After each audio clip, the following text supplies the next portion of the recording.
Katsucon. This is an interesting game. It's probably our 6th or 7th title.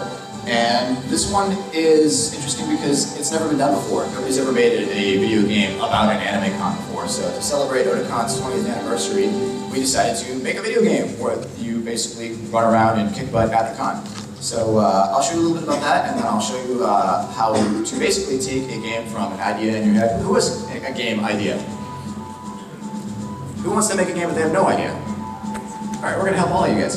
And we're gonna make an idea, and we're gonna take that idea in 1 month, hopefully, from the idea to a physical playable version of the game. You can at least show people, at least a demo, if not an actual game, because it's possible. And I'll show you how we do it.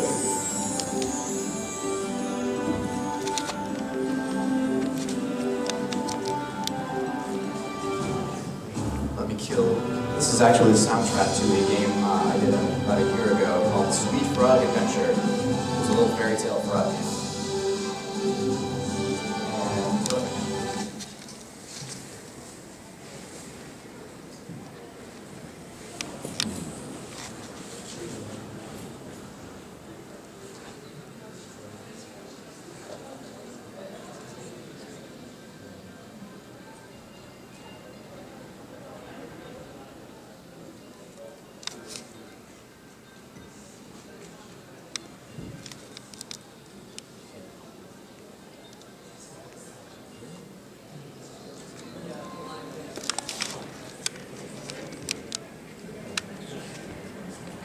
Here is a little information about the game for you guys to check out.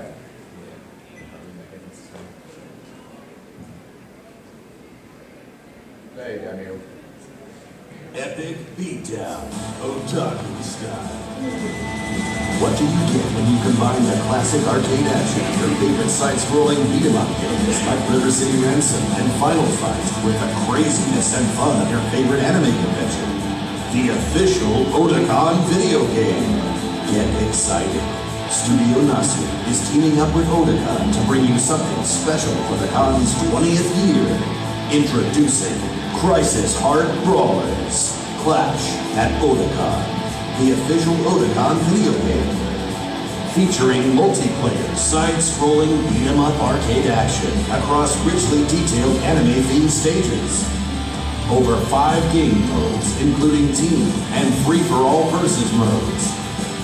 Over 6 playable characters, including Otakon's mascots, Hiroshi and Hiroko, and Mega Tokyo's King. Beat up evil cosplayers, flip tables, drink ice-cold water, experience the con the way you've always wanted to. Don't try this in real life, we're professionals. Crisis Heart Brawlers, Clash at Otakon, coming soon. We did a Kickstarter for this back in November and actually got 168% of the goals, so ignore the Kickstarter stuff because we did it. Yay! Thank you!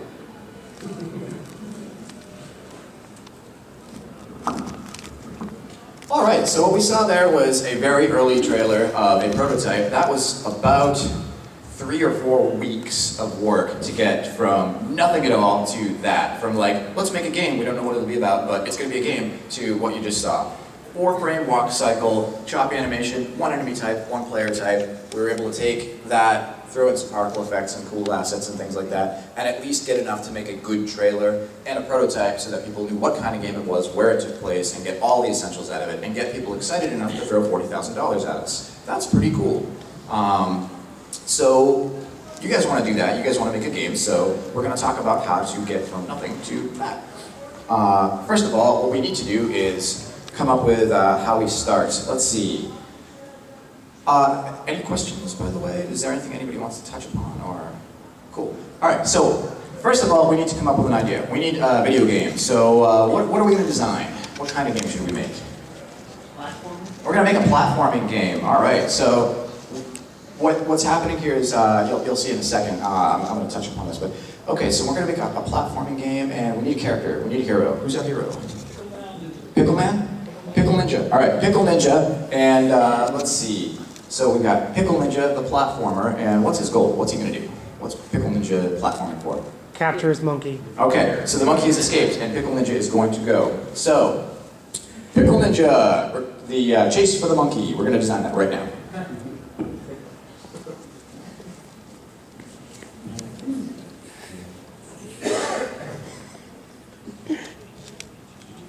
Play that game.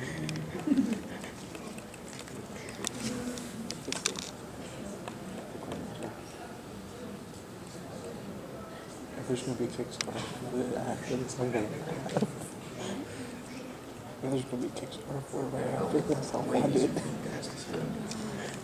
They're doing a Kickstarter for Super Fight. Really? They're doing an art book. They said it's gonna be like art from the art fights, and then art from the actual artists when they're given time to do stuff. Plus like behind the scenes history and like bios of all the artists. I'll check that out.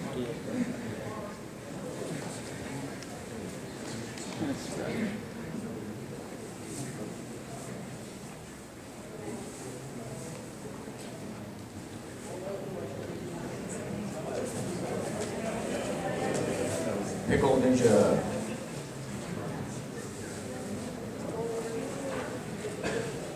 Pickle Ninja, chase the monkey, the main character.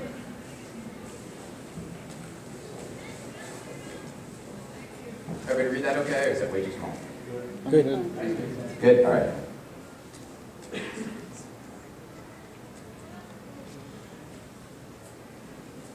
All right. Where's this game happening? Space. Of course it is.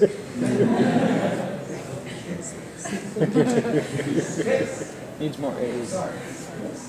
All right, so you basically see what's happening here is we're asking ourselves questions about the game. And that's exactly what's going to happen. People are going to say, okay, what's your game? What is your game? Where does it take place? Who is in your game? What's the point of the game? What kind of game is it? They're asking you questions. And what I'm doing right now is I'm writing all this stuff down. Is anybody familiar with the term design doc? All right. A design document is designed to ask yourself the questions about the game and answer them all. Because before you make a game, you have to tell people what it's about. And before you know what it's about, you have to ask yourself these questions. So, a design doc is a document that makes a sound like this when you put it on the table. Because it's many pages long. What it encompasses is, it's essentially a strategy guide for a game, only it's about how to make the game. So page 42 might be on screen 4, the background tile needs to be 124 by 1024, and it needs to have this kind of graphics here, and basically every little detail about your game. And that's a lot of work. So what you start out with is a focus doc, which is a smaller version that asks the basic questions so that you can start out and get your game going from the beginning. So, week 1, we need to come up with an idea. We have an idea, we're docking things out. You'll notice I'm not even worried about typos, I'm just like throwing stuff out. And the reason that it's good to write this stuff down is because your brain actually takes things from the short-term memory to the long-term memory much more easily if you write things down. It kind of engrades it in there. Also, you don't have to remember it because you can just be like, what was I doing? Oh, that. So you don't have to remember, you can focus your brain power on other things because you've written it down, so you can always reference that. Also, your team can reference that. So now we have an idea, we know what we're going to kind of do, and what we need to do from here is come up with a team. So, it could be a team of 1, it could be a team of a whole bunch of people. But who is required? Who do we need to make this game happen? We need a programmer, somebody to code the game, right? Okay, so we need our coder guy. What else do we need? We need some artists, an artist or more artists to do various things. For Crisis Heart Brawlers, we have 3 programmers. 1 lead programmer doing all that work. Seems like a pretty small team, but they're really, really good, so they get everything done. You really only need 1 person to code, depending on the size of your game. We have lots of artists, because it's a really art-centric game. We have concept guys, illustrators, we have people who just do the animation, the character animation and cleaning. Robert DeJesus does the main character design, and we have a whole bunch of Skullgirls team people working on cleaning and coloring. And we've got Taylor, who's back at the table, who does all our awesome background environments and paints the VCC and space and things like that. All right, so we need artists, we need a programmer. What else do we need? Musician. Music. A musician. Yeah, music is good. We like sound engineering, we like music and stuff like that. That's always important. Let's see, so we've got artists, coders, musicians. Anything else? Playtester. Playtesters? Yeah, that comes later, but we do need that, but we could probably handle that on our own for this version, just to get the demo. But yeah, that's also important. But for the essential core team, Any other ideas? Designer, okay. A writer, sure. Now, a lot of these people can probably handle more than one job. And one of the most important parts of a game design team that people often overlook is a producer. This is the guy that basically goes out and gets coffee for the rest of the team to make sure that they're all comfortable and happy. It's also the guy that makes sure that things are, basically does whatever it takes to make sure that the game is on time, the game is working properly, the team is happy, the team communicates with all the other people, and everybody knows what's going on, and everything happens on a deadline. He's the guy that says, this feature is really cool, but we don't have time to put it in, so it's out. He's also the guy that says, hey, this section here isn't good enough. We need more frames for this walk animation, because 4 is just not enough for a character of this art caliber. So, like I was saying, a lot of these people can be dual talented, like the coder might be the producer also, the artist might be the person who produces the whole thing. So it really depends on the size of your team. Like I said, you can do it with one. The more people you have, the easier it gets, but also the more expensive it gets, because if you're paying a team, then, you know, everybody needs a paycheck. Or you need to find spare time to actually make the game happen. Now, game designer, you get, usually, oddly enough, there is no one design guy. There's no idea guy that's out there who like just comes up with the ideas. That's usually the whole team. A good designer listens to everybody else on the team. So good communication is really good for the whole team. I use a website called Trello. If you go to Trello.com, it's a free website, project management software where you can basically organize all the tasks, and it's almost like a little project management forum that you can go and make your game or whatever project that you're working on and communicate with everybody else in real time. You can post art, you can post music, you can post video, reference, you can have them draw assets and post them so you can download them and drop them in the game. And it's really helped our productivity. So I recommend Trello as project management software for free when you're just starting out. There's also a slew of other programs from Bugmini to just a number of project management software that you can pay for to use, but Trello does the job for us just fine. And that helps everybody to kind of communicate together.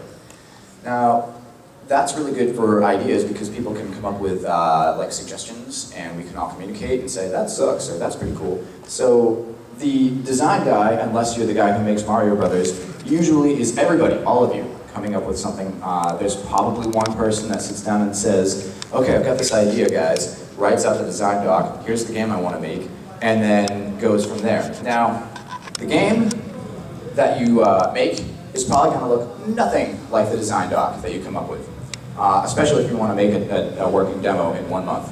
So, we have an idea that we want to make a platforming game with Pickle Ninja, and he's going to be in space, and he's going to chase a monkey. So that's a pretty good goal to reach.